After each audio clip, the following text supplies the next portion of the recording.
기도로서 오늘 말씀 드리겠습니다. 은혜와 사랑이 많으신 하나님, 감사를 드립니다. 저희를 구원하여 주시고 주님의 몸된 교회 안에서 주님의 사랑으로, 주님의 은혜로, 또한 주님의 말씀으로 저희들을 양육하여 주심을 감사를 드립니다. 또 오늘 저희들 주님의 말씀 앞에 불러주셨습니다.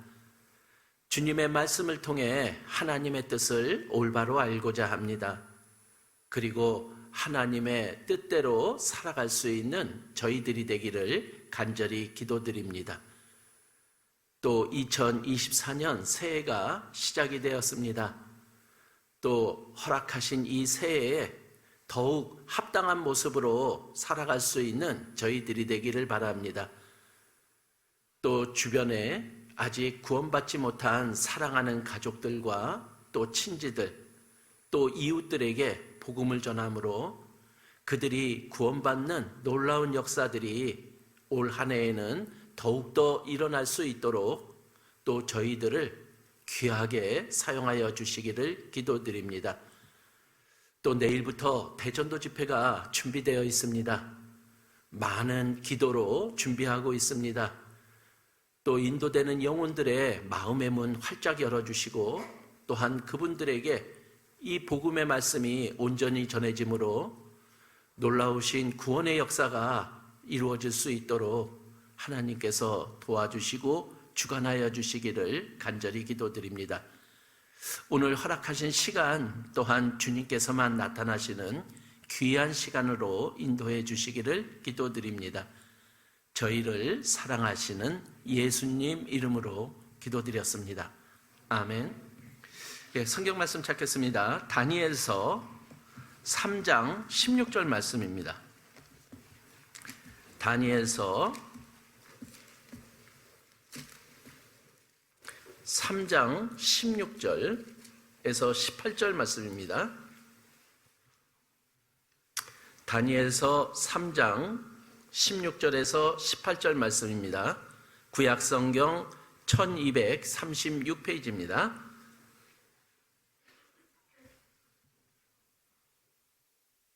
예, 3장 16절에서부터 18절까지의 말씀 같이 읽겠습니다. 사드락과 메섹과 아벳느고가 왕에게 대답하여 가로되 느부갓네살이여, 우리가 이 일에 대하여 왕에게 대답할 필요가 없나이다. 만일 그럴 것이면 왕이여, 우리가 섬기는 우리 하나님이 우리를 극렬히 타는 풀무 가운데서 능히 건져내시겠고 왕의 손에서도 건져내시리이다. 그리 아니하실지라도 왕이여, 우리가 왕의 신들을 섬기지도 아니하고 왕의 세우신 금신상에게 절하지도 아니할 줄을 아옵소서. 말씀에 들어가기 전에 새 한 마리를 잠깐 소개하려고 합니다. 혹시 비서새라고 들어보셨나요? 이 펜대에 깃털이 달린 펜대를 귀에 꽂은 모양의 새 모양이라고 그래서 비서새라고 이야기를 합니다. 그런데 이 매나 독수리 같은 이 수리과에 속하는 새입니다. 그러니까 큰 날개도 가지고 있고 그리고 튼튼한 다리도 가지고 있는 그러한 새입니다. 그래서 하루에 거의 30km를 이 땅에서 걸어다니면서 독사도 잡아먹고 개구리도 잡아먹고 거의 하루에 30km를 육지를 뛰어다니면 대단한 새죠. 그런데 이렇게 가끔 사냥을 하다가 자기가 제일 센 줄도 알고 있는데 자기보다 더 센 동물들을 만나게 됩니다. 사자보다는 안 세겠죠? 호랑이보다도 안 셀 거고요. 근데 자기보다 더 센 힘센 짐승을 만나게 되는데 그러면 어떻게 해야 될까요? 36개가 중국 손자병법 36개 주랭랑이라는 게 제일 좋습니다. 자, 그러면은 이 비서새는 어떻게 하면 되죠? 도망갈 때? 다 아시죠? 날아가면 됩니다. 근데 이 비서새가 그때 갑자기 자기가 새라는 거를 잊어버리는 거예요. 그래서 그냥 달리기만 하다가 잡혀먹는 일들이 있대요. 그래서 아마 머리 나쁜 사람들을 가르쳐서도 욕을 할 때 뭐라고 그러죠? 아이고, 이거 심한 욕을. 네, 새대가리라고도 욕을 하는 이유가 그런 것 같습니다. 자, 우리는 그런 비서새를 보고 웃고 있잖아요. 그런데 하나님은 그 비서새를 통해서 우리들에게 교훈을 주시는 것 같습니다. 우리도 구원을 받은 그리스도인이잖아요. 그런데 이 세상에서 살아갑니다. 그런데 우리가 얼마나 특별한 존재인지 아세요? 우리는 하나님과 함께하는 자입니다. 정확히 얘기하면 하나님이 함께해 주시는 자죠. 우리는 내게 능력 주시는 자 안에서 모든 것을 할 수 있는 자잖아요. 그런데 우리가 이 세상을 살면서 어려운 일들을 또 위험한 일들을 당하게 됩니다. 자, 그때 어떻게 해야 될까요? 우리 그분께 도움을 구해야 되는 게 맞죠? 그런데 우리가 세상 속에 그냥 살아가다가 보니까 우리는 그냥 자기 힘으로 내가 그리스도인이라는 것을 까먹은 채 자기 힘으로 해결하려고 하다가 넘어지는 경우들이 종종 있다라는 거예요. 자, 우리는 그리스도인이라는 것을 이 세상을 살면서 잊어버리면 안 되겠죠? 우리는 하나님께 기도할 수 있는 자이고 또 하나님의 도움을 받을 수 있는 그리스도인임을 항상 기억하고 살아가야지만 우리는 이 세상으로부터 또 하나님으로부터 도움을 받으면서 보호받으면서 살아갈 수 있는 자잖아요. 그래서 그 비서새를 생각하면서 우리 자신들도 이러지는 말아야지. 이렇게 살아가면 우리도 새 뭐뭐뭐뭐 욕을 듣는다는 거 한번 마음속에 새겨보면 어떨까 싶어요. 자, 이제 내일부터 또 구미교회의 최고의 잔칫날이 잡혔습니다. 무슨 날이죠? 대전도 집회요. 자, 그런데 요즘 어떻습니까? 전도하기 쉽습니까? 많은 분들이 전도하기가 쉽지 않아졌다라고 이야기를 합니다. 왜 그러느냐? 세상이 변해가고 있거든요. 그런데 말세에 이르게 되면은 더 변해간다라고 성경은 기록되어 있고 우리는 그것을 보고 지금 살아갑니다. 그런데 지금 우리가 살아가는 이 시대가 그렇게 안 좋은 상황으로 변해가지만 진짜 복음을 전하는 것이 어렵다라고 얘기하는 것은 이 세상 때문일까요? 그런데 사실은 우리 초대교회 때 수많은 사람들이 구원받는 놀라운 역사들이 일어났잖아요. 그때하고 지금하고 비교하면은 언제가 더 복음 전하기가 힘들까요? 그때는 목숨을 내놓고 복음을 전해야 됐을 때인데요. 지금 우리 복음 전하는데 목숨 걸고 복음 전하시는 분 없죠? 그러면 그때보다는 지금이 훨씬 더 수월한 때인 것 같은데 우리는 점점 더 어렵다라고 생각을 합니다. 근데 그 이유가 변하는 세상이 문제가 아니라 그 변하는 세상 속에 살아가는 우리의 마음의 문제가 아닐까요?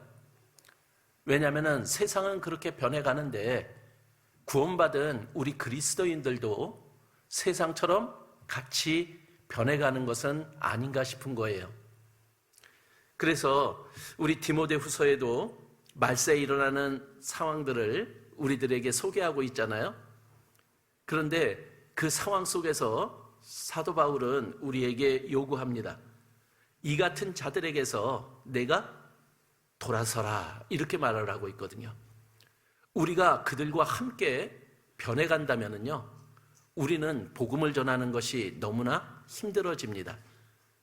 그러나 세상이 악해 갈수록 그리고 안 좋은 쪽으로 변해갈수록 그리스도인의 모습이 다른 사람에게 올바로 보여진다면은 그들은 우리를 통해서 구원받을 수 있는 더 큰 기회를 얻을 수 있게 됨에 분명할 거라는 거예요. 그래서 이 복음 전하는 일이 구원받은 우리에게 맡겨졌습니다. 그래서 이 변화하는 세상에서 세상을 쫓아가는 우리가 아니라 그 세상 속에서 돌아서서 하나님을 올바로 나타내는 우리가 된다면요, 그 복음 전하는 일은 그렇게 어렵지 않음을 또 하나님은 우리에게 알려주고 있는 것 같습니다. 자, 벌써 새해가 시작된 지 20일이 지났습니다. 올 한 해 또 새로운 계획들 많이 세우셨죠? 그런데 그 세운 계획은 다들 공통점을 가지고 있을 겁니다. 올 한 해는 그래도 작년보다는 더 하나님 앞에서 올바른 모습, 합당한 모습, 그리고 하나님의 뜻이 이루어지는 올 한 해가 되기를 바라는 마음들을 가지셨을 거예요. 그 워렌 위어스비라고 하는 성경학자가 사람들을 이렇게 둘로 이렇게 나눴습니다. 근데 어떻게 나눴냐? 이분은 성경학자니까 그 온도계와 같은 사람과 온도 조절기와 같은 사람으로 나눴어요. 생각이 드시죠? 자, 온도계는 어떻습니까? 상황이 추워지면 내려가고, 날씨가 더워지면 올라갑니다. 그러니까 상황에 따라서 올라갔다 내려갔다, 이 상황에 너무 영향을 많이 받는 거죠. 근데 온도 조절기는 어때요? 상황이 어떻게 변할지라도 항상 자신을 일정하게 유지시켜가는 그러한 사람을 온도 조절기와 같은 사람이라고 표현하지 않을까요? 자, 하나님은 우리에게 어떤 사람이 되기를 원하실까요? 상황에 따라서 왔다 갔다 하는 사람이 아니라 그 상황에서도 항상 일정하게 자신을 유지하고 하나님을 나타내는 사람이 되기를 바랄 겁니다. 그래서 그 사람을 성경에서는 이렇게 표현하기도 하죠. 자족하는 사람이다, 이렇게요. 어떠한 상황이 나에게 일어날지라도 항상 기뻐하고 그리고 감사할 수 있는 사람이요. 그러한 우리가 된다면은 우리는 또 온도 조절기와 같은 사람이 될 수 있음에 분명할 거라는 거예요. 그래서 그 온도 조절기와 같은 모습을 보여준 대표적인 분이 바로 사도 바울이죠. 우리 잠깐 여기 접어보시고 빌립보서 4장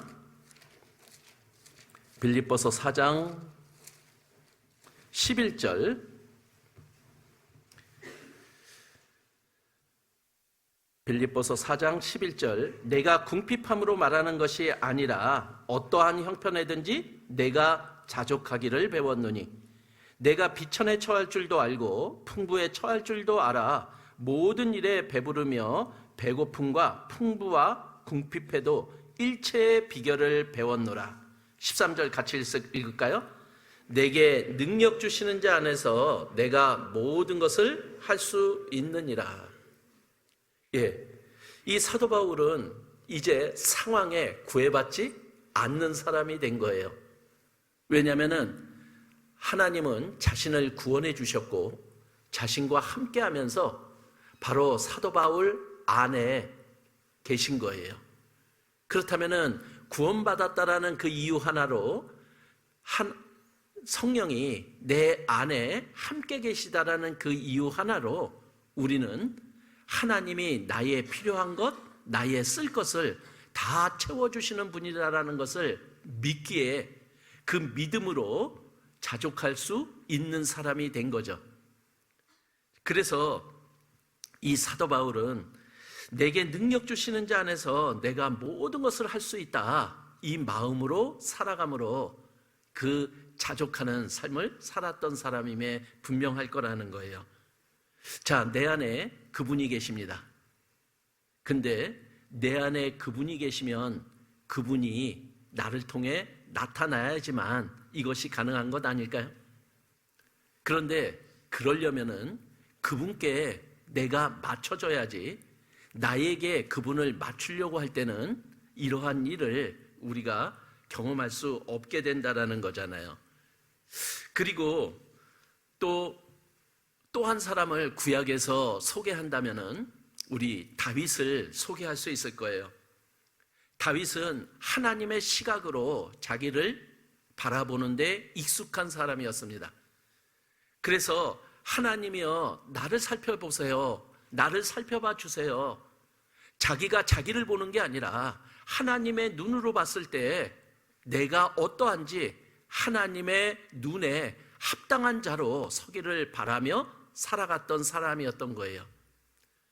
그러기에 다윗도 항상 자족할 수 있는 그러한 마음으로 온도 조절기와 같은 삶을 살았던 사람이 아닐까 싶어요. 그래서 시편 23편에는 이렇게 간증하고 있잖아요. 여호와는 나의 목자시니 내가 부족함이 없으리로다. 그래서 내가 어떠한 상황에 있을지라도 하나님은 나를 합당한 길로 인도하시고 나의 부족함을 아시고 나에게 그것을 채워주시는 하나님이라는 것을 믿음으로 살아갔던 사람이었기에 또 이렇게 간증할 수 있었던 겁니다. 자, 그래서 우리 한번 생각해 보시죠.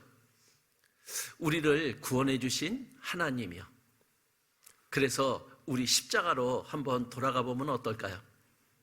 그 십자가에서 온갖 피를 다 흘리며 고통과 아픔 속에서 죽어가시는 예수님이요. 그분이 우리들에게 외치셨어요. 다 이루었다라고요. 근데 다 이루었다는 팩트잖아요. 근데 다 이루었다는 사실을 설명해서 우리들에게 좀 바꿔 얘기한다면 이렇게 이야기하는 게 더 맞지 않을까요? 내가 너를 이렇게 고통과 아픔 가운데 죽어줄 수 있는 거는 너를 사랑하기 때문이라고. 그래서 그분은 나에 대한 하나님의 사랑을 그 십자가에서 고백한 거잖아요. 그 사랑 고백을 우리는 그 십자가를 통해 들었고 그 사랑을 받아들이느냐 받아들이지 않느냐, 그것이 이제 믿음으로 나가야 되는 거잖아요. 자, 그 사랑 받아들이셨죠? 예, 받아들이지 않으셨다면 우리는 구원받은 게 아닐 겁니다. 그런데 우리도 그 사랑을 받아들였어요. 그러니까 우리 마음속에 어떤 마음이 올라왔느냐?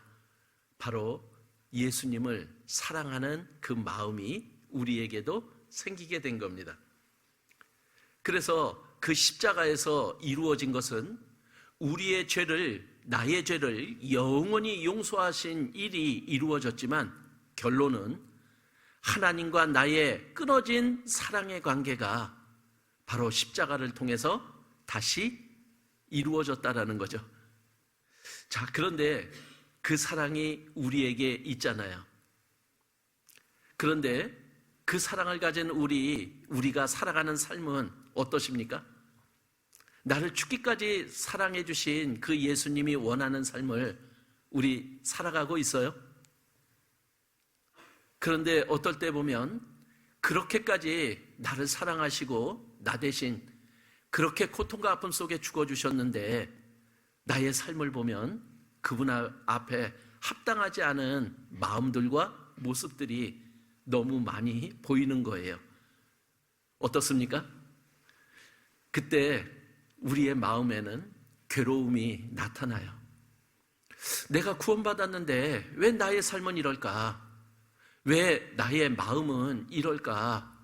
하면서 자기 자신을 자책하기도 많이 하죠. 그런데 그때면 어김없이 예수님은 우리의 마음의 문을 두드리시잖아요. 그리고는 이렇게 묻고 있잖아요. 너 나 사랑하니?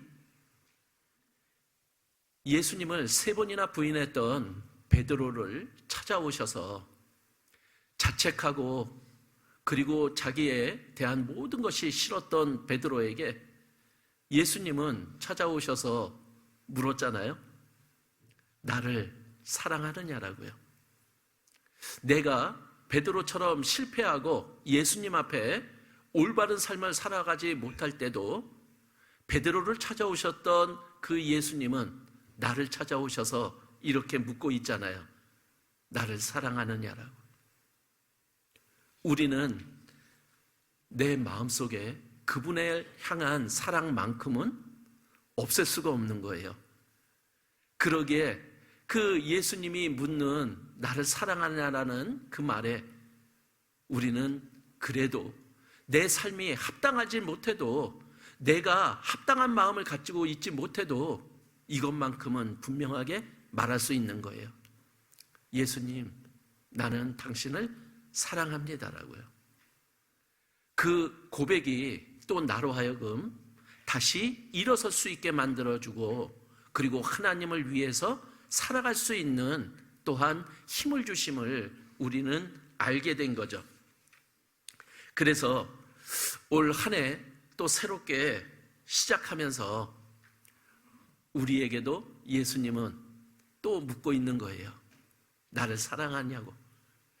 그 예수님에 대한 사랑을 다시 한번 일깨워서 올 한 해만큼은 하나님 앞에 합당한 한 해로 이렇게 만들어가고 싶다라는 우리의 마음을 일깨워 줍니다. 그 처음 내가 구원받았을 때 그 십자가에서 피 흘리며 죽어가시던 예수님과, 그리고 그분의 죽음으로 인해서 내가 천국에 갈 수 있는 하나님의 자녀가 되었다라는 사실을 알게 됐을 때 그 기쁨이요. 우리 그 처음 사랑 다시 붙잡고 올 한 해 시작하면 어떨까요? 그래서 우리 에베소 교회처럼 너의 처음 사랑을 버렸느니라 하고 책망받는 에베소 교회가 되지 말고요. 우리는 그 처음 사랑을 가지고 하나님께 나아갈 수 있는 우리가 될 수 있다면요. 우리가 그 처음 사랑을 버린다면 하나님이 촛대를 옮기신다라고 말씀하고 있는 거예요. 하나님은 우리를 구원해 주시고, 그리고 하나님에 대한 사랑을 가지고 살아가는 사람들에게 하나님의 능력을 통해서 하나님의 일을 이뤄 가시려고 하는 거잖아요. 근데 우리가 그 처음 사랑을 버린다면 그 하나님의 능력도 옮겨진다라고 경고하고 있는 거예요. 자, 예수님 사랑하십니까? 예. 그 사랑을 우리 잊지 말고 더욱더 마음속에 기억하며 우리를 통해서 역사하시는 하나님을 받아들이는 우리가 되어보자라는 거예요. 그래서 우리 올해만큼은 하나님을 기쁘시게 하는 우리가 되면 어떨까요? 그것이 또 올 한 해를 시작하는 우리의 마음이기를 바랍니다.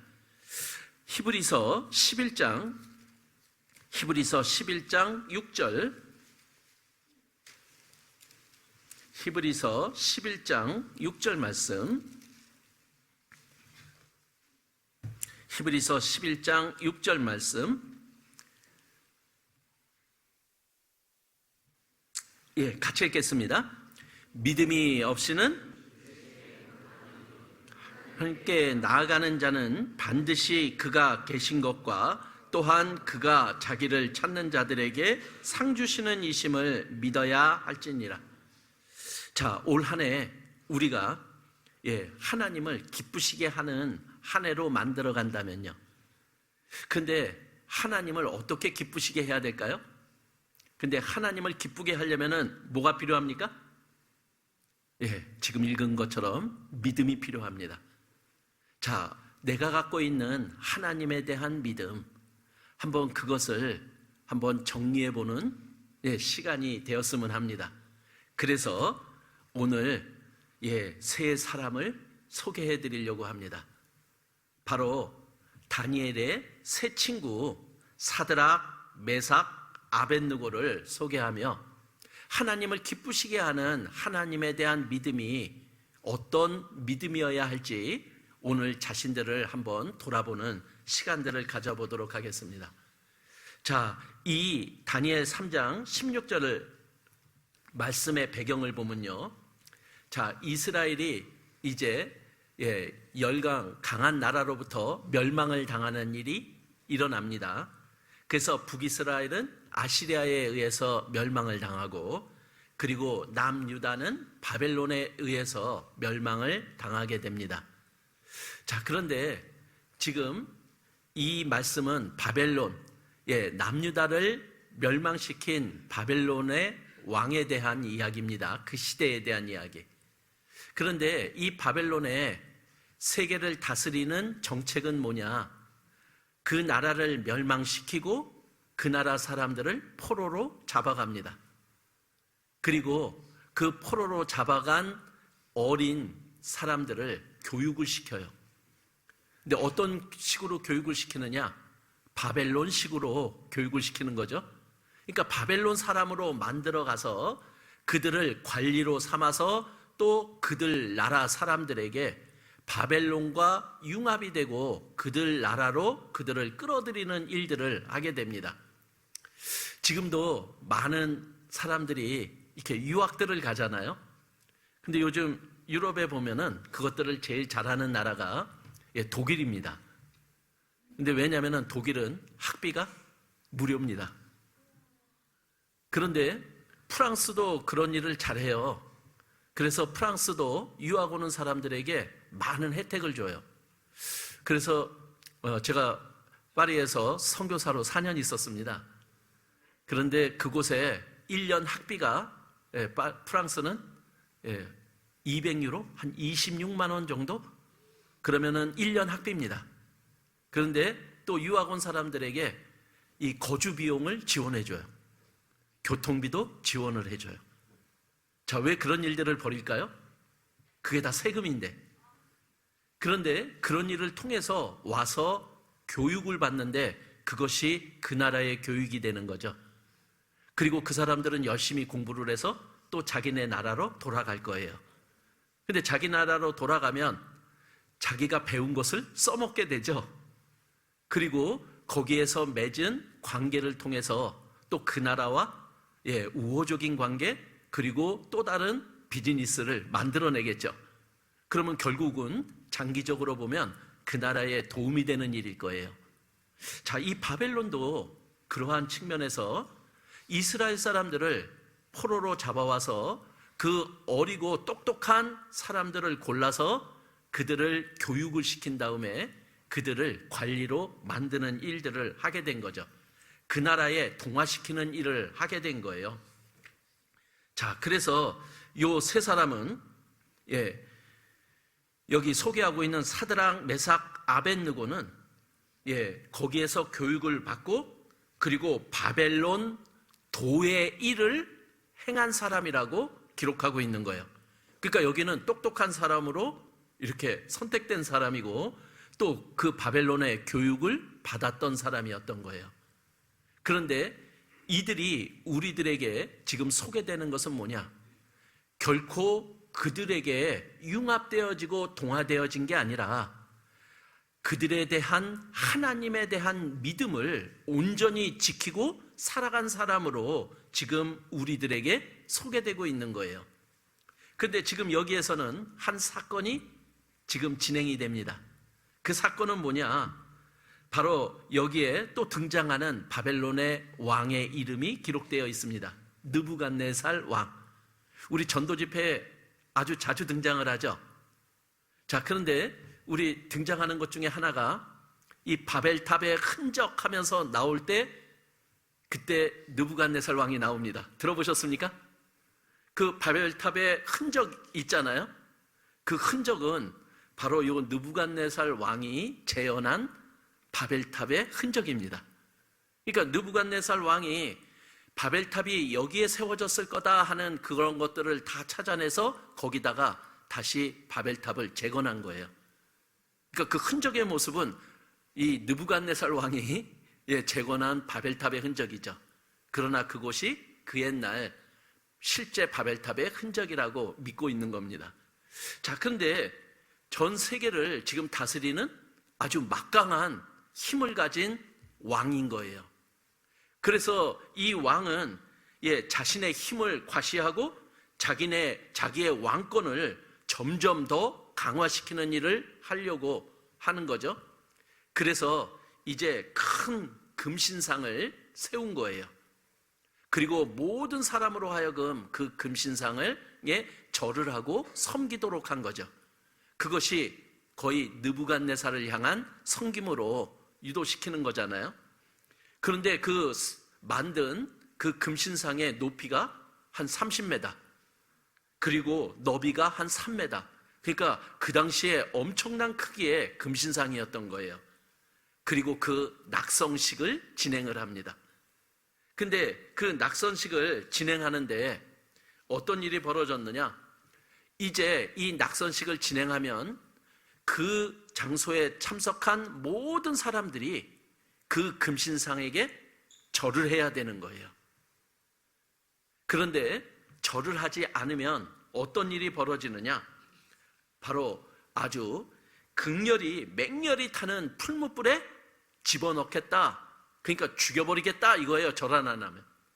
자, 그런데 요 세 친구 사드락, 메삭, 아벳느고는 하나님에 대한 온전한 믿음을 가졌던 자였던 거예요. 자, 하나님은 하나님을 온전히 믿는 사람들에게 이야기를 합니다. 나 이외의 신에게는 절을 하지 말아라. 이것이 하나님이 하나님을 믿는 자들에게 말하는 이 신앙인 거예요. 그러니까 하나님 이외에 다른 것을 섬기고 다른 것에 절하는 우상을 섬기는 일은 해서는 안 된다라는 것을 이 세 친구는 마음속에 담고 지키며 살아갔던 사람이었던 거예요. 자, 그런데 다른 사람 눈에는 이 세 친구가 어떻게 보였겠어요?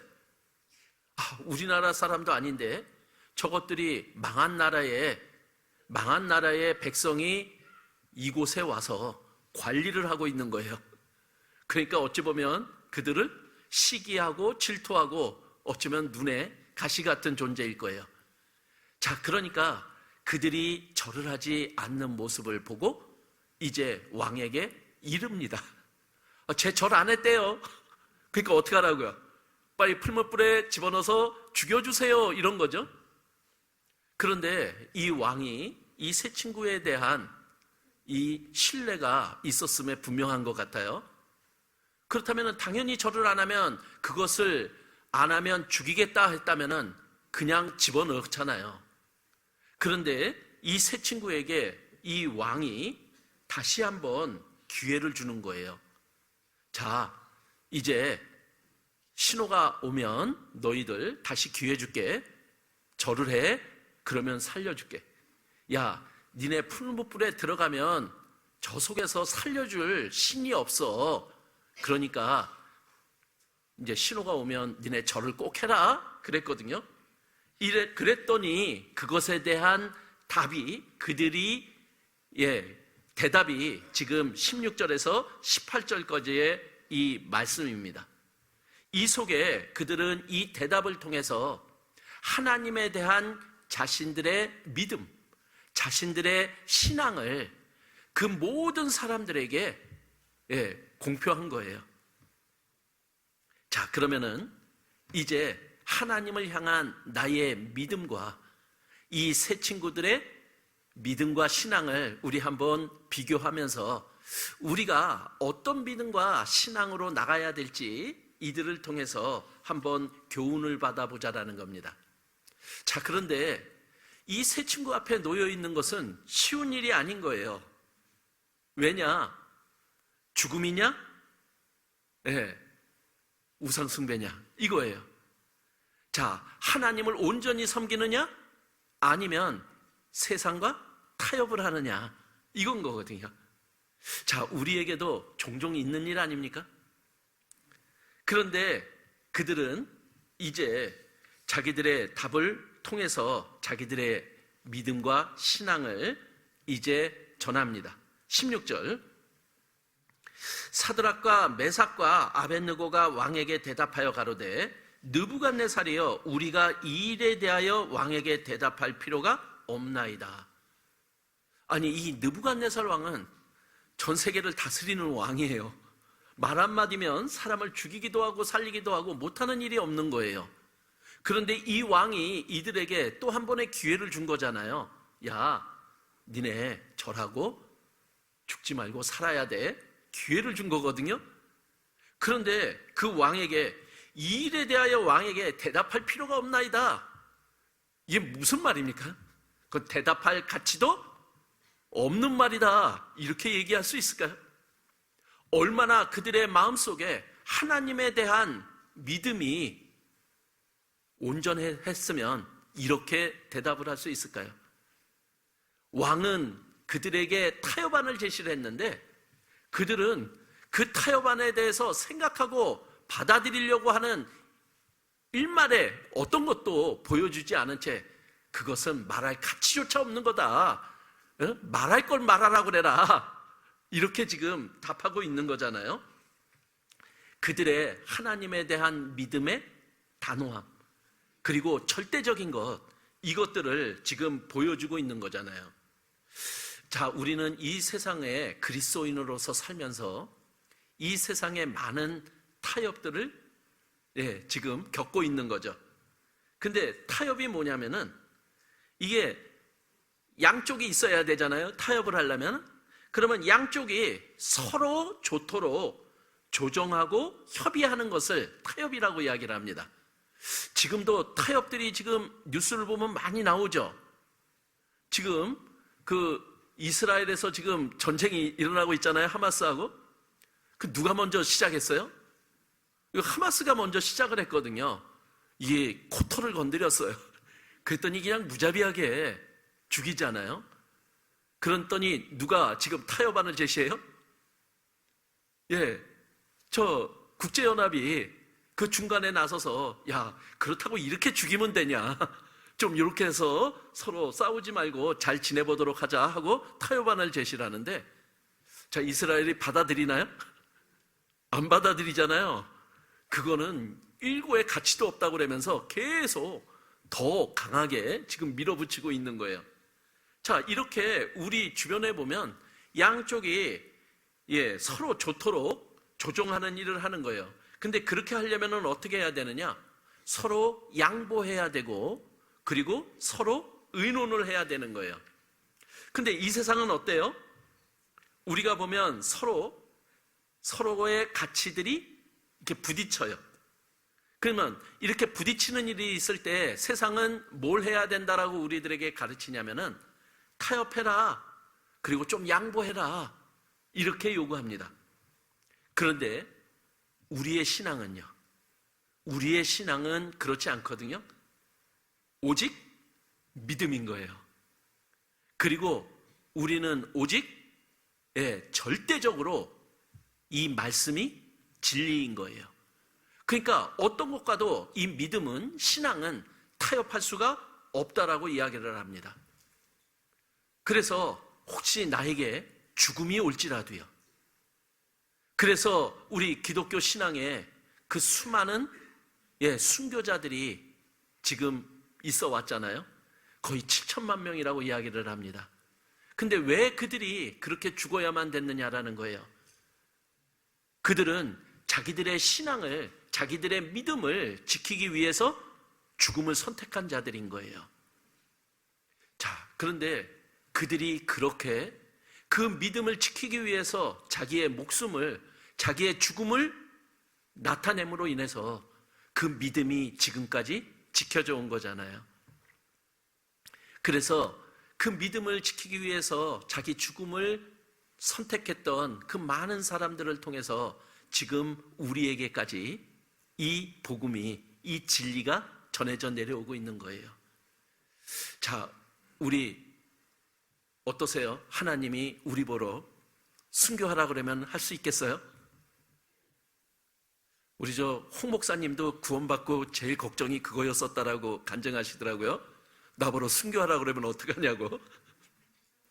그런데 그 순교를 우리도 계속 하고 있지는 않나요? 왜냐하면 순교는 결론은 하나님을 나타내는 거잖아요. 우리가 하나님을 올바로 나타내려면요, 우리는 순교자로 살아가야만 하나님을 나타낼 수 있어요. 그 순교, 그거는 바로 자신을 죽이는 겁니다. 내 안에 그분이 계셔요. 내 안에 육신적인 나도 있어요. 그런데 그분이 나타나려면은 내가 죽어야만 그분이 나타날 수 있는 거니까요. 그렇다면은 우리는 나를 내세울 때 그분이 나타나지 못하기 때문에 그분에 대한 믿음으로 우리는 나를 사도 바울처럼 날마다 죽임으로 순교자로 살아가야 될 사람들 아닌가요?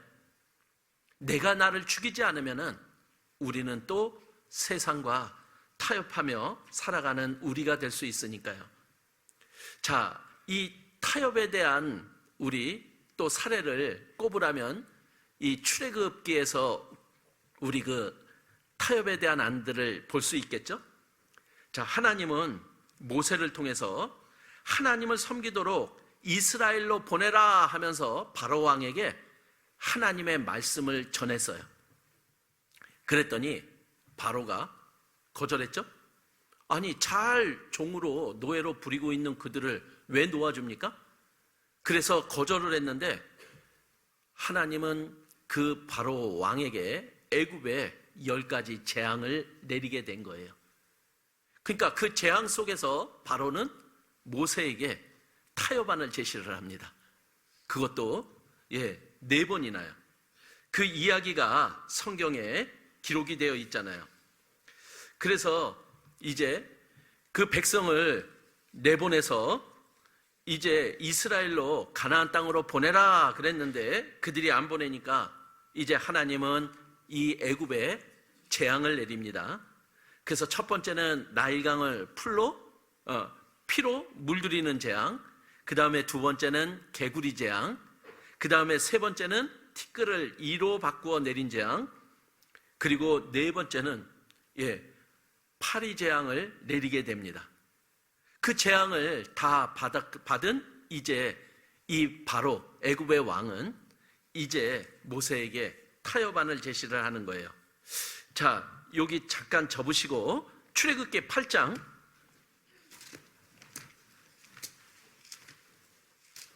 출애굽기 8장 25절.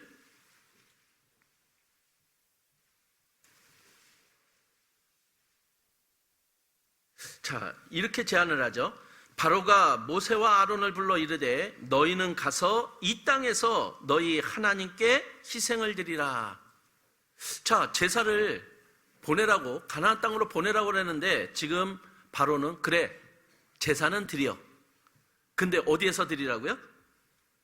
이 땅에서 드리라고 이제 타협안을 제시하는 겁니다. 근데 이게 무슨 제안입니까? 자, 너희들 하나님께 제사 드리는 거 그거는 허용하지만 너희들은 이 땅에 종으로, 노예로 계속 두겠다, 이 얘기인 거예요. 그래서 지금 이 타협안을 이 모세는 받아들일 수가 없었던 거죠. 자, 구원받은 우리가 그리스도인으로 살아가는데도 우리 이런 타협안이 우리에게 종종 있지 않아요? 그래, 믿어. 근데 하나님도 믿고 다른 것도 믿어.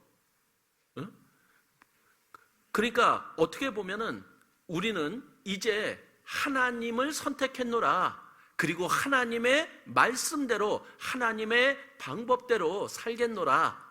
이 마음을 가진 우리에게 야, 그렇게도 하고 이것도 해. 그러면서 섞는 일을 하는 거예요. 자, 우리는 분명히 구별되어야 될 자들임에 분명하고 이 세상은 자꾸만 이것들을 섞고 있는 거예요. 그래서 어찌 보면 우리가 이 세상도 즐기고 우리의 신앙도 지키고 가능합니까? 그렇게 되면 얼마나 좋겠어요. 그건 우리 생각이잖아요. 하나님의 방법은 온전한 거예요. 우리가 하나님을 온전히 섬길 때 하나님이 이 세상을 이길 수 있도록 도와주시고 더욱더 구별될 수 있도록 만들어주시는 게 하나님의 방법인데, 우리는 또 자기의 생각을 세상 것으로부터 받아들여서 섞는 일을 한다면 그것은 하나님 앞에 올바른 믿음이 될 수 없다라는 거예요. 그러니까 그들은 애굽을 떠나야만 되는 거예요. 구별되어야만 되는 거예요. 이 세상으로부터, 죄로부터, 사단으로부터 우리는 떠나야만 되는 게 하나님 앞에 올바른 믿음의 모습이라는 거죠. 자, 그랬더니 또 출애굽기 8장 28절에 보면 두 번째 타협안이 바로를 통해서 나타납니다. 바로가 가로되 내가 너희를 보내리니 너희가 너희 하나님 여호와께 광야에서 희생을 드릴 것이나 너무 멀리 가지는 말라. 그런즉 너희는 나를 위하여 기도하라. 자, 이제 또 타협안이 나와요. 자, 그 타협안이 뭐냐? 그래, 그러면 광야에 가서 제사를 지내. 그런데 너무 멀리 가지는 마라. 너무 멀리 가지는 말래요. 이게 무슨 뜻이죠? 적당히 믿으라는 거죠. 야, 믿더라도 그냥 적당히 믿어. 그런데 사실은 믿음은 적당히 믿는 게 가능하나요? 내가 어느 날 구원을 받고 하나님의 말씀대로, 하나님의 뜻대로 살려고 합니다. 그랬더니 주변에서 자꾸만 말리죠. 야, 믿더라도 좀 적당히 믿어라, 적당히. 그런데 우리가 믿음을 알게 됐다면요, 우리가 하나님을 올바로 믿게 됐다면은 우리의 마음속에는 제대로 믿고 싶은 마음뿐인 거예요. 그러면 제대로 믿어야지 적당히 믿는다라는 것, 그거는 믿는 게 아니잖아요. 그런데 우리가 올바른 믿음을 갖고 시작했지만 그 시작이 시간이 지나면서 또 적당히로 빠지는 경우들이 너무나 종종 있다라는 거잖아요. 그 중에 가장 대표적인 교회가 라오디게아 교회죠. 그래서 하나님은 그 교회를 책망합니다. 그리고 그들의 신앙을 뭐라고 표현하죠? 미지근한 신앙. 이것도 아니고 저것도 아니고 뜨겁지도 않고 차지도 않은 거예요. 적당히잖아요. 나의 신앙은 어떤 신앙입니까? 우리 제대로 된 믿음을 가지고 살아가는 그 신앙이 되어야 되지 않을까요? 혹시 나도 그 적당히 미지근한 신앙 속에 빠지는 것은 아닌지 한번 우리도 돌아봐야 되지 않을까 싶어요. 자, 보내라고 하는데 바로는 계속 거절합니다. 또 다섯 번째 재앙이 일어납니다. 악질 재앙. 그리고 여섯 번째 풀무의 죄를 독종으로 바꾸는 재앙. 그 다음에 우박 재앙. 그 다음에는 메뚜기 재앙까지 이어지는 거예요. 그랬더니 또 바로는 타협안을 제시합니다. 출애굽기 10장 11절.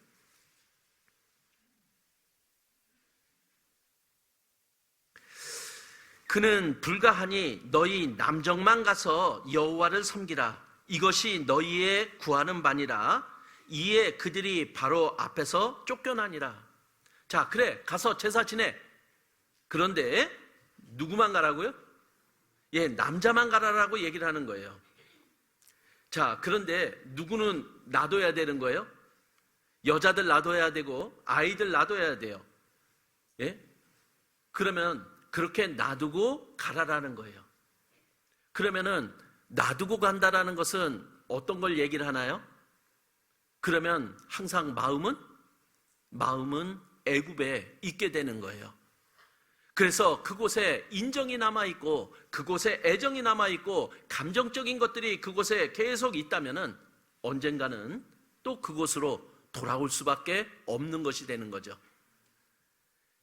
그래서 우리 자꾸만 우리의 믿음을 가지고 좀 편리하게 믿어라. 왜 다 가냐? 너만 가서 믿으면은 얼마나 편하냐? 이런 거잖아요. 근데 우리는 자꾸만 우리의 신앙이 너무나 편리한 것들을 추구하게 됐다라는 거예요. 자, 우리 코로나 사태를 겪어봤잖아요. 어때요? 집에서 말씀 들으니까 편하죠? 누워서도 듣고 눈 감고도 듣고 듣다가 또 간혹 자기도 하고 얼마나 편해요? 그런데 이제 코로나가 끝나고 이제 우리가 교회에 나와서 이제 예전처럼 신앙생활을 하려고 하니까 뭔가 불편한 거예요. 그래서 또 못 나오시는 분들이 핑계를 대면서 요구를 합니다. 그래서 방송은 계속 인터넷으로 보내달라고. 그래서 서울교회는 수요일은 할 수 없이 보내는데 주일날은 안 보냅니다. 왜? 나와서 들으라죠. 우리는 말씀을 듣는 것 그것보다 그 안에 들어있는 하나님의 뜻이 우리들에게 더 가치 있지 않나요? 내가 혼자 듣는 것보다 두세 사람이 내 이름으로 모인 곳에 함께 하시는 주님을 만나는 그 일이 우리들에게는 더 가치 있는 일이잖아요. 그래서 우리가 너무 편의주의로 빠지는 것, 그리고 열심히 믿는데 너만 믿어, 너만. 우리 가족들한테 이런 얘기 잘 듣지 않아요? 이제는 부모들이, 가족들이 포기를 합니다. 그래, 너 열심히 믿어. 근데 나한테는 강요하지 마. 너만 믿어. 근데 이게 어떻게 가능합니까? 우리의 믿음 속에 내가 사랑하는 사람과 함께 천국에 가야 된다라는 그 간절한 마음이 어떻게 포기가 되냐라는 거예요. 어떻게 사랑하는 사람을 포기할 수 있느냐라는 거예요.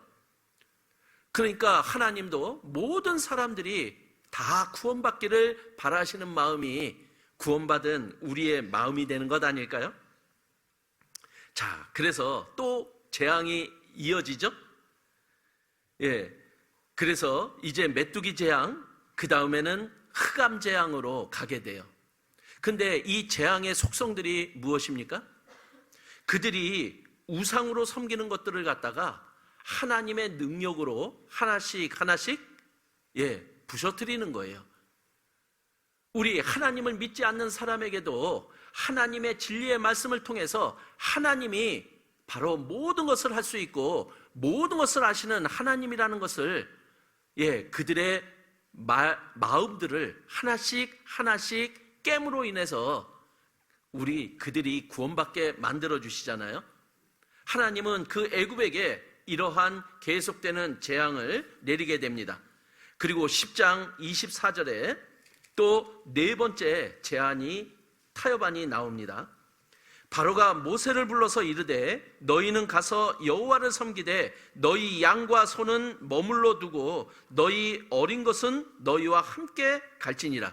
그래, 그럼 어린 것은 가. 그런데 뭐는 놔두대요? 양과 소는 놔두라는 거예요. 그러니까 결론은 뭐예요? 빈손으로 나가라는 거죠.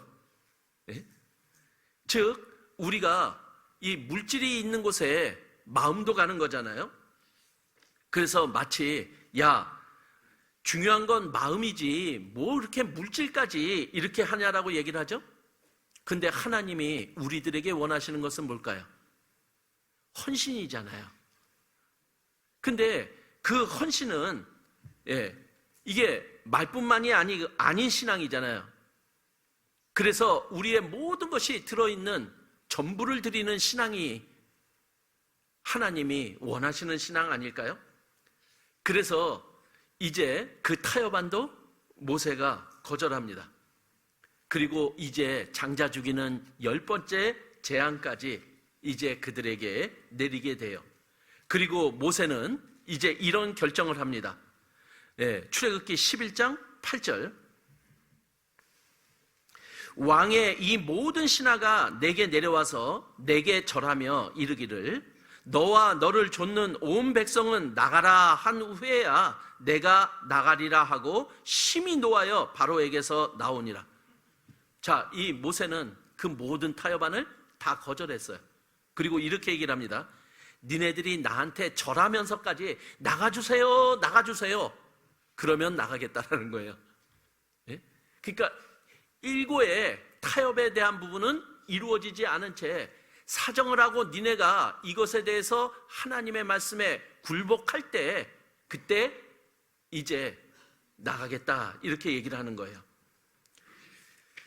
자, 이렇게 말할 수 있었던 모세는 그 하나님이 모세에게 전한 그 말씀에 대한 믿음이 변함이 없고 온전했고 절대적이었다라는 거죠. 자, 그런데 우리 어떻습니까? 신앙은 우리가 올바로 신앙생활을 하려고 그러면 사단은 완전히 반대의 것을 우리들에게 요구하지 않아요. 사단은 조금씩 타협을 우리에게 제안하는 거예요. 그런데 한 발짝 물러나면 거기에서 끝나는 것이 아니라 그 한 발짝 물러나는 것으로 인해서 나중에는 결국 모든 것을 포기하게 만드는 일로 된다라는 거예요. 그러니까 그것은 우리의 신앙은, 나의 믿음은 어떤 타협이나 이것을 허용해서는 안 되는 일임을 우리들에게 알려주고 있는 거예요. 자, 나에게 가장 우선적인 게 뭐냐라는 거예요. 나에게 하나님이 우선으로 가져야 될 그 올바른 믿음과 그 말씀들을 내가 갖고 있지 못하면 우리도 타협하는 존재로 전락하게 되는 거예요. 자, 나에게 있어 우리는 계속해서 내 안에서 타협이 이루어지고 있어요. 그래서 나의 생각과 하나님의 뜻, 하나님의 말씀이 내 안에서 부딪힙니다. 어떻게 해야 될까요?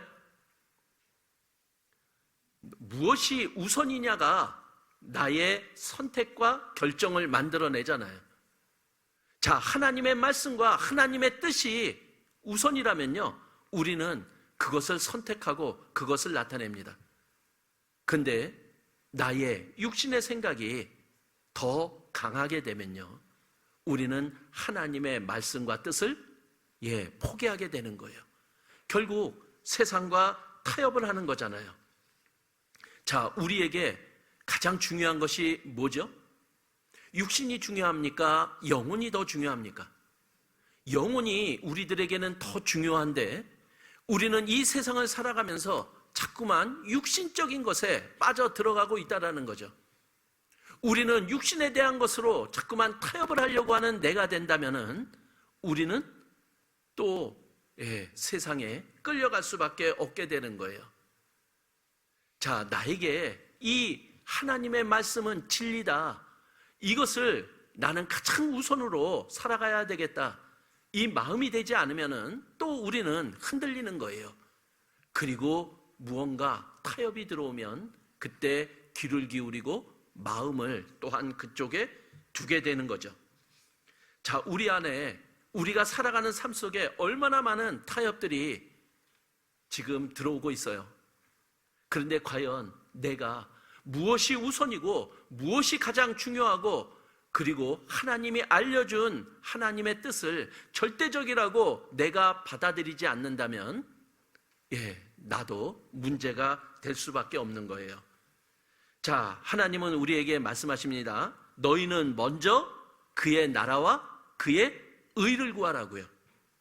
그러면 이 모든 것을 너희에게 더해 주신다라는 거예요. 자, 하나님은 우리에게 마음을 원하시고 믿음을 원하시는 거죠. 그리고 하나님에 대한 온전한 신앙을 요구하시는 거예요.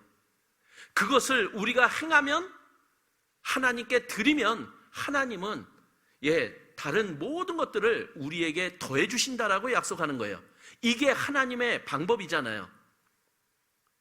그런데 우리는 이것도 갖고 싶고 저것도 갖고 싶고 그 속에서 무엇이 먼저여야 될지를 우리가 혼란스럽게 생각한다면 이제 하나님의 나라와 의도 그리고 내가 원하는 그 모든 것도 다 이뤄지는 결과를 맞이하게 된다라는 거잖아요. 과연 나에게 가장 우선은 무엇입니까? 우리 그것부터 하나님의 말씀 가운데서 그 믿음을 온전히 지켜야 되지 않을까요? 그리고 이제 다니엘서 3장 17절. 자, 사드락, 메삭, 아벳느고는 이제 그들의 절대적인 가치를 하나님께 두었습니다. 그리고 그 믿음을 나타낸 것 뿐이에요. 그리고 이제 17절 더 나아가 이렇게 얘기를 합니다. 만일 그럴 것이면 왕이여, 우리의 섬기는 우리 하나님이 우리를 극렬히 타는 풀무 가운데서 능히 건져내시겠고 왕의 손에서도 건져내시리이다. 자, 이 세 친구는 하나님에 대한 온전한 믿음을 가진 자예요. 어떤 믿음이냐? 하나님은 어떤 분이시라는 믿음이요. 자, 우리 하나님을 어떤 분이시라고 믿습니까? 우리 가장 중요한 거 있죠. 하나님은 모든 것을 아시는 분이라고 믿어요? 반응이 좀 안 믿는 거 반인 것 같은데. 자, 하나님은 모든 것을 아시는 분 맞습니까? 믿어요?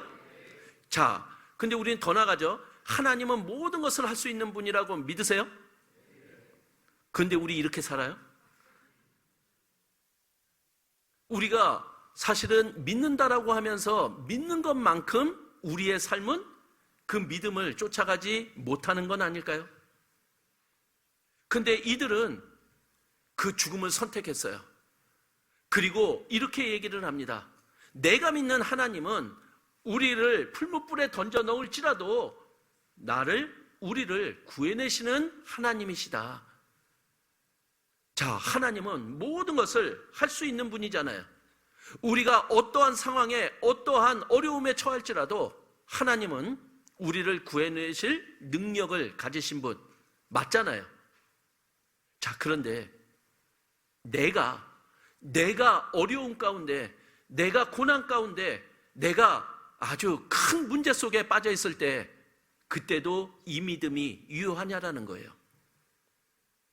우리는 머리로는 분명히 하나님은 이런 분이라고 믿고 있는데 내가 그 상황에 처하면은 또 다른 문제로 바뀌게 되는 것은 아니냐라는 거예요.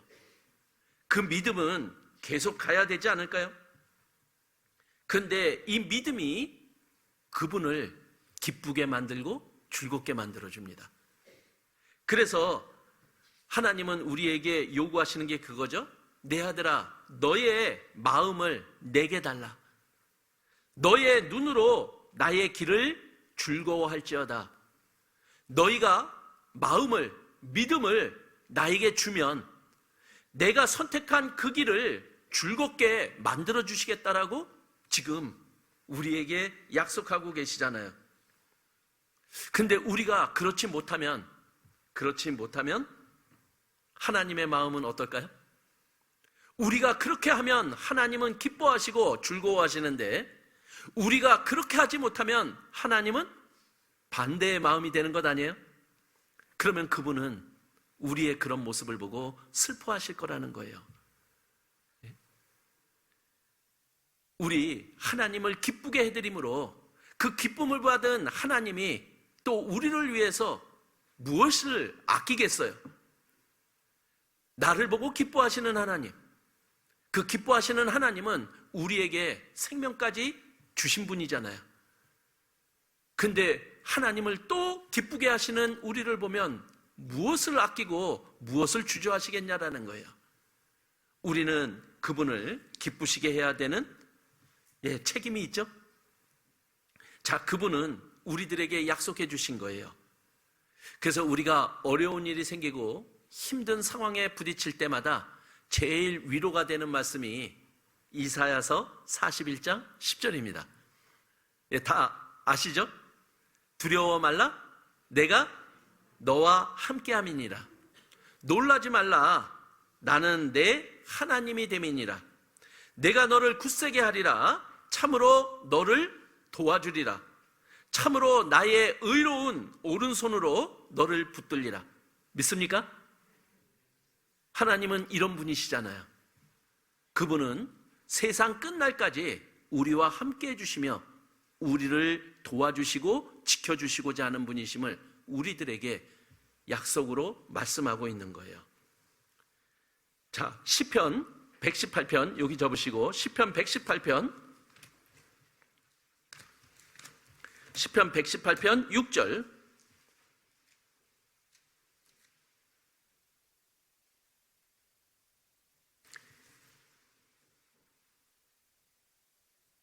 육 절 7절 같이 읽겠습니다.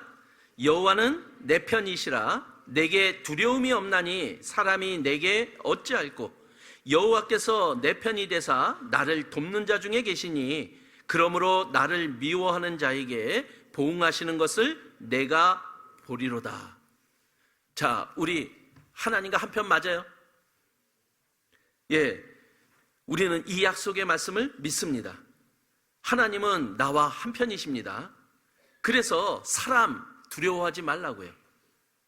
그런데 사람들이 하나님에 대한 믿음 때문에 믿음으로 살아가는 나를 힘들게 하거나 어렵게 하면 하나님이 보응해 주신대요. 그들 하나님께 혼납니다. 그래서 우리 혹시 믿지 않는 다른 사람들이 믿음으로 살아가려고 하는 나를 힘들게 하거나 문제가 되게 만들면 내가 대응하지 마세요. 예, 그들과 같은 편이 됩니다. 우리는 누구하고 같은 편이요? 하나님과 같은 편이에요. 그래서 하나님이 보응하시고 대응하시게 만들어야 되는 자들인 거예요. 자, 우리는 하나님이 어떤 분이심을 우리는 믿어야 됩니다. 내게 능력 주시는 자 안에서 내가 모든 것을 할 수 있는 거예요. 우리는 그분 안에서요. 그런데 자꾸만 그분을 내 안으로 끌어들이려고 하면 그 다음부터는 문제가 생기는 거죠. 내가 그분께 들어가야 되는 거예요. 그분의 말씀 속에, 그분의 뜻 속에요. 근데 정작 모든 것이 안 이루어지던데요, 내 안에 그분을 끌어들이면 문제가 되는 거죠. 그래서 하나님은 우리 가운데 그분의 능력을 역사하시는 분이라고 우리들에게 요구하고 있는 거예요. 자, 그리고 다니엘서 3장 18절. 다니엘서 3장 18절. 자, 이러한 믿음을 가지고 그들의 마음을 모든 사람에게 나타냈어요. 그랬더니 18절 더 나아가서 그들의 믿음은 이렇게 또 이야기를 합니다. 그리 아니하실지라도 왕이여 우리가 왕의 신들을 섬기지 아니하고 왕의 세우신 금신상에게 절하지도 아니할 줄을 아옵소서. 자, 우리 이런 경험 해보셨나요? 하나님 앞에 내가 처한 어려움 때문에, 내가 처한 곤란 때문에 하나님께 간절히 기도해 본 적 있으세요? 많죠? 그런데 그 기도했는데도 하나님이 안 들어주셔요. 이런 경험 해보셨잖아요. 그런데 요때 안 들어주시니까 이러면 안 된다라는 거죠. 하나님, 내가 기도했는데도 안 들어주시네? 나 안 믿어. 나 교회 안 나와. 이러는 분도 있더라는 거예요. 그런데 온전한 믿음을 우리는 이 세 친구에게 지금 보고 있는 거죠. 이 세 친구는 자, 하나님이 이 풀무불에서 나를 건져내 주실 거다, 하나님에 대한 올바른 믿음을 가지고 있어요. 그러나 그들의 믿음은 한 단계 더 나가는 거예요. 뭐라고 얘기하느냐? 그리 아니하실지라도, 건져내 주지 아니하실지라도 이들은 하나님에 대해서 올바로 알고 있는 거죠. 자, 하나님은, 하나님의 뜻은요, 우리의 생각과 달라요. 우리는 당장 이런 어려움에서 나를 해결해주고 구해줬으면 좋은 거예요. 근데 하나님은 그것을 구해주지 않아요. 왜일까요? 왜일까요? 그것은 하나님의 뜻이 분명히 있다는 거잖아요. 나를 도와주는 것보다 그것을 해결해주지 않고 그 다음에 어떤 결과가 날지를 모든 것을 아시는 하나님이 하나님의 뜻 가운데로 우리를 인도해 가신다라는 거예요. 그래서 그리 아니하실지라도 나는 하나님 앞에 하나님을 향한 내 믿음만큼은 절대로 굽힐 수 없다라고 지금 말하고 있는 거예요. 그러니까 사실은 예수님도 그 십자가에 피 흘려 죽는 일, 하나님이 예수님을 통해서 요구하시는 그 일을 기도로서 이렇게 얘기를 합니다. 예? 이 잔을 내게서 옮겨달라고요. 그러나 결론은 자기의 뜻, 자기가 원하는 것을 절대적으로 주장한 게 아니라 아버지의 원대로 되기를 원하나이다, 이걸로 끝이 납니다. 그것이 하나님에 대한 올바른 믿음인 거죠. 그래서 하나님의 뜻이 어떻게 결과로서 나타나는지를 우리는 지나봐야 아는 거예요. 그 성경 말씀에 이런 말씀 있죠. 이제는 알지 못하나 이후에는 알리라, 이렇게 얘기합니다. 자, 우리는 다 몰라요. 자, 이제는 왜 하나님이 이렇게 하셨는지, 왜 안 도와주셨는지, 왜 이렇게 진행이 됐는지 우리는 몰라요. 그러나 분명히 알게 되는 때가 있다라는 거예요. 그러면은 이제부터, 모르는 지금 이제부터 내가 그것을 알게 되는 이후까지 하나님은 우리에게 요구하시는 게 있는 거예요. 그것이 뭐냐? 하나님의 뜻에 대한 믿음이요. 그래서 결국 어떠한 결과가 나타났는지 더 큰 것을, 더 좋은 것을, 더 올바른 것을 주시는 그 하나님의 뜻을 받아들이고 살아가는 우리의 믿음이 되어야 될 것을 우리들에게 요구하고 계신 거잖아요. 자, 구원받은 그리스도인에게 우연이란 없습니다. 모든 것을 하시고 모든 것을 할 수 있는 하나님은 우연이 없는 거예요. 나에게 벌어지는 조그마한 일일지라도 거기에 하나님의 뜻이 들어있다라는 거잖아요. 우리가 그 하나님에 대한 온전한 믿음이 사실은 그리 아니하실지라도 그분에 대한 믿음을 드리며 나아가기를 원하고 계신 거예요. 내 뜻대로 안 됐다고 결코 서운해하지 말아야 되겠죠? 그 다음에 행하시는 하나님이 어떻게 행하시는지 우리는 기도와 기대를 가지고 기다려야 될 것을 우리들에게 요구하십니다. 자, 이 다니엘의 세 친구의 믿음 어떻습니까? 진짜 멋있지 않아요? 나도 이런 믿음으로 나아가고 싶지 않나요? 그래서 2024년 이런 믿음을 가지고 살아가는 내가 되면 어떨까요? 자, 그런데 이 결과가 어떻게 됐는지 그 뒤에 이어집니다. 자, 이 세 친구 풀무불에 던져 넣어줬어요? 안 넣어줬어요? 넣어줬어요. 저는 이 세 친구의 마음이, 이 믿음은 가지고 있었지만 그 뜨거운 풀무불 앞에서 던져질 때의 이들의 마음, 그 마음이었기에 저는 두렵고 떨림이 아니라 그 결정하는 데까지가 힘들지 그 믿음을 쥐고 있다면은 평강한 마음으로 풀무불에 들어갔을 거예요. 자, 그런데 들어간 다음이 달라진 거죠? 분명히 몇 명이 들어갔어요? 3명이 들어간 거예요. 그런데 밖에 있는 사람에게는 4명이 보이는 거예요. 자, 한 사람은 신과 같은 모양을 가지고 있었다라고 말하고 있는 거예요. 그 한 명은 누굴까요? 예수님이신 거예요.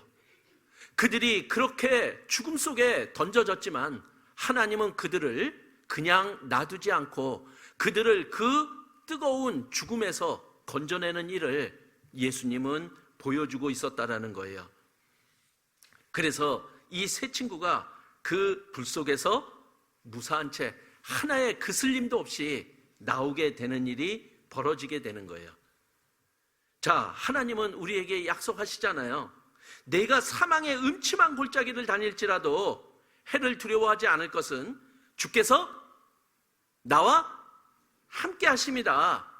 그 풀무불 속에서 함께 해주신 예수님, 지금 나하고도 함께 하시며 지켜주십니다. 자, 그런데 또 어떤 일이 벌어졌느냐? 다니엘서 3장 28절에 보면요,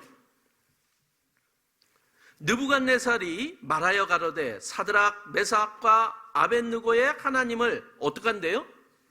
찬송한대요. 자, 이들은 하나님을 믿지 않는 자였는데, 세계를 다스리는 왕이었는데 그 막강한 힘과 권력을 가진 이 사람이 바로 이 세 사람의 믿음 속에 벌어지는 일들을 통해서 어떤 일이 벌어져요? 찬양하는 일이 벌어지는 거예요. 하나님을 찬양하는 자로요. 자, 우리 주변에 진짜 사랑하는 전도해야 될 가족들 있지 않아요? 그런데 우리 마음속에 자꾸만 1년, 2년, 3년이 지나면서 우리 마음속에 이런 마음 올라오지 않아요? 다른 사람은 다 돼도 저 인간은 안 돼. 그런데 이 느부갓네살 왕보다 더 힘있고 권력있고 센 사람 있어요? 이들도 되잖아요. 누구 때문에요?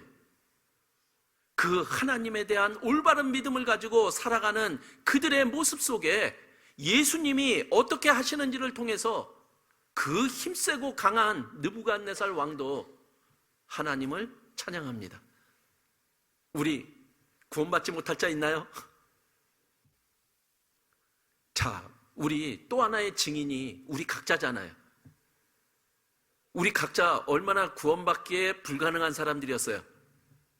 근데 나도 구원받았잖아요. 구원 못 받을 인간 있나요? 그런 사람이 있다면 그분은 인간이 아닐 겁니다.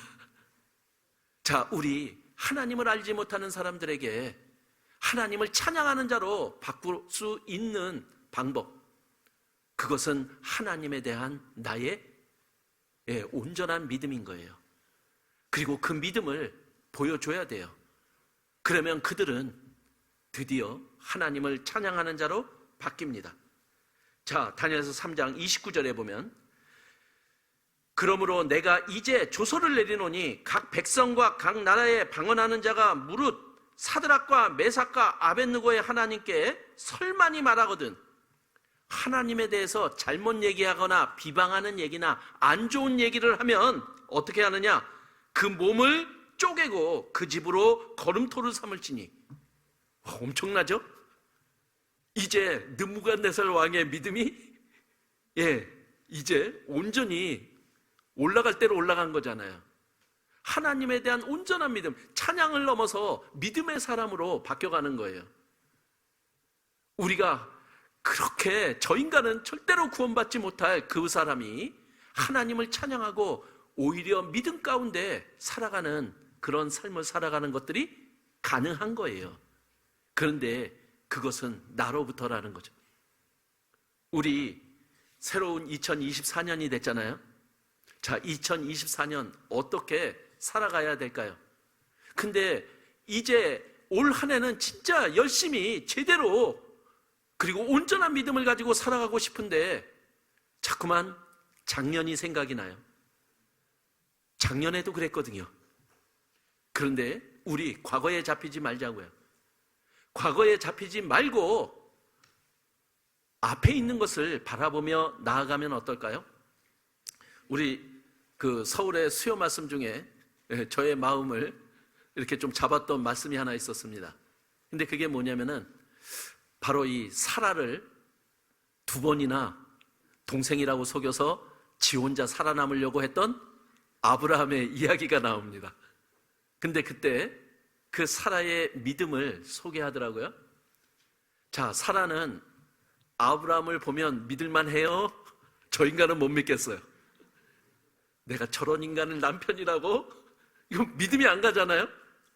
그런데 사라가 가졌던 믿음은 저런 인간도 바꾸시는 하나님을 믿었다라는 거죠. 그래서 자기가 아브라함을 주로 여기고 자기가 할 수 있는 최선을 다한 거잖아요. 그 하나님에 대한 믿음이 없으면 불가능한 일이잖아요. 자, 오늘 우리는 지금 믿음이 온전치 못한 형제자매님들을 만나기도 합니다. 그리고 내가 믿음 생활을 하는 것 때문에 나를 힘들고 괴롭게 하는 믿지 않는 사람들을 또한 대하기도 합니다. 자, 내가 믿는 하나님 어떤 하나님일까요? 그분들도 병케 만드시는 하나님 맞아요?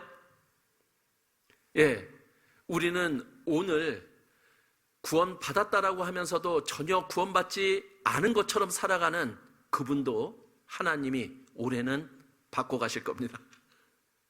그리고 구원받지 않고 구원받은 나를 괴롭히고 힘들게 만드는 그분도 구원받게 만드실 겁니다. 우리 그 믿음을 가지고 올 한 해를 보내면 어떨까요?